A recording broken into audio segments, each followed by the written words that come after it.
చిన్నప్పుడు బాల్యం ఉంటే ఎండాకాలం సెలవులు వచ్చినాయంటే అమ్మమ్మ ఇంటికో నానమ్మ ఇంటికో పోయి ప్రకృతిలో తోటల మధ్యనో పొలాల మధ్యనో లేదంటే తాడి చెట్ల పంటి పోయి ముంజలు తినడమో ఇలాంటివి ఏవైనా అటువంటి అలవాట్లు ఉండేవి. ఇప్పుడు పల్లెటూరికి వెళ్ళినా కానీ ప్రకృతిని ఆస్వాదిస్తలేరు, మొబైల్కి పరిమితం అవుతారు. పల్లెటూరికి వెళ్ళినా కానీ వాళ్ళు మొబైల్ పట్టుకుంటూ ఆ నానమ్మ అమ్మమ్మ చెప్పేటువంటి కథలు కూడా వినలేకపోతున్నారు.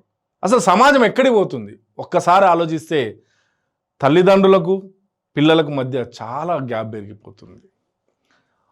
తాతలకు మనవళ్ళకు మధ్య చాలా గ్యాప్ పెరిగిపోతుంది. తాతలు బామలు చెప్పేటువంటి కథలు, తాతలు బామలు చెప్పేటువంటి అనుభవాలు ఈ రోజుల్లో వినలేని పరిస్థితిలో ఉన్నారు పిల్లలు. దీనివల్ల పిల్లలు మొబైల్కే పరిమితమై సమాజం, ఆ కుటుంబంలో ఉన్నటువంటి ఆ బంధాలు కూడా బలహీనంగా తయారవుతున్నాయి. కాబట్టి తల్లిదండ్రులే పిల్లల్ని మార్చడానికి ప్రయత్నం చేయాలి. లేదంటే ఫోన్ ఒక కండిషన్ పెట్టాలి, ఒక రూల్ ప్రకారం రోజులో ఒక 50 నిమిషాల 30 నిమిషాల వాడాలండి.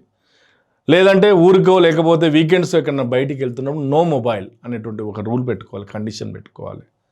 కాలేజీకి వెళ్ళినా స్కూల్కి వెళ్ళినా మొబైల్ అనేది వాడొద్దు అనేది కండిషన్ పెట్టి ఇలాంటి అవేర్నెస్ రానంత వరకు పిల్లల్లో ఈ ఆరోగ్య సమస్యలతో పాటు మానసిక సమస్యలు కూడా చాలా పెరిగిపోయే ప్రమాదం ఉంది. కాబట్టి అందరూ తల్లిదండ్రులు ఆలోచన చేయండి.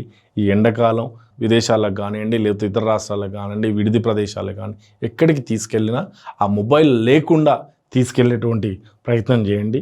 పిల్లల్లో మార్పు తీసుకురండి. ఇది ఈరోజు టాపిక్. మళ్ళీ ఇంకో టాపిక్తో మళ్ళీ కలుద్దాం. అప్పటి వరకు సెలవు. నమస్తే.